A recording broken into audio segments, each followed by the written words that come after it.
அதிகமா time waste பண்ற ஆளா நீங்க? அப்ப இந்த ஸ்டோரி உங்களுக்கு தான். இதுக்கப்புறம் நீங்க டைம் வேஸ்ட் பண்ண மாட்டீங்க. ஒரு நாட்டோட அரசர் அந்த நாட்டு மக்களுக்கு நிறைய உதவிகள் பண்றதே பழக்கமா வச்சிருந்தாரு. ஒரு நாள் அவர் மார்க்கெட்டுக்கு போனப்போ அவரோட சின்ன வயசுல கூட படிச்ச ஒரு நண்பரை சந்திக்கிறாரு. ரொம்ப வருஷத்துக்கு அப்புறம் சந்திச்சதால நீயும் உன்னோட குடும்பமும் எப்படி இருக்கீங்கன்னு கேக்குறாரு. அதுக்கு அவரோ, அதை ஏன் அரசே கேக்குறீங்க? எனக்கு யாருமே வேலை தர மாட்டேங்கிறாங்க.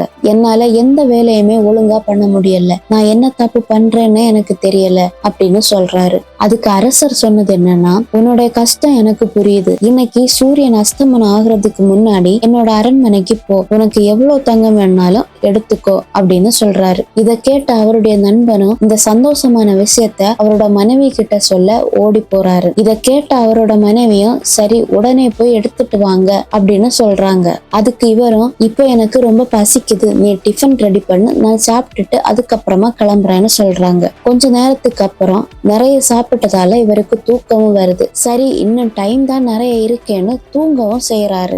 சில மணி நேரத்துக்கு அப்புறம் எந்திரிச்சு பார்த்தா மதியம் ஆயிடுச்சு. இனி கிளம்பினாலும் சரியான நேரத்துக்கு போகலாம்னு கை நிறைய பைகளை எடுத்துட்டு நடக்க ஆரம்பிக்கிறாரு. உச்சி வெயில் இவரை வாட்டி வதைக்குது. கொஞ்சம் தூரத்துக்கு அப்புறம் ஒரு பெரிய மரத்தை பாக்குறாரு. கொஞ்ச நேரம் மட்டும் இதுல உட்கார்ந்துட்டு போலான்னு முடிவு பண்றாரு. ரொம்ப நேரம் நடந்த களைப்புல அப்படியே தூங்கியும் போயிடுறாரு. திரும்ப எழுந்து பார்த்தா சூரியன் கொஞ்சம் கொஞ்சமா மறைய ஆரம்பிக்குது.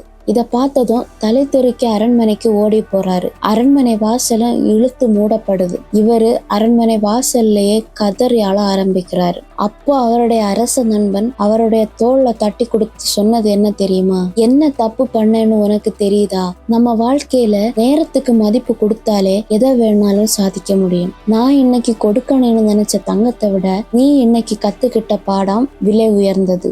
இந்த கதையில வந்த மாதிரிதான் ஃப்ரெண்ட்ஸ், நாட்டுல இருக்கிற பணக்காரனுக்கு 24 மணி நேரம் தான், நாட்டுல இருக்க ஏழைக்கும் 24 மணி நேரம் தான். பட் எவ்வளவு நேரம் இருக்கு அப்படிங்கிறது முக்கியம் கிடையாது. நாம எவ்வளவு நேரத்தை சரியா பயன்படுத்துறோம் அப்படிங்கிறது தான் முக்கியம். இனிமே டைம் வேஸ்ட் பண்ணாதீங்க ஃப்ரெண்ட்ஸ்.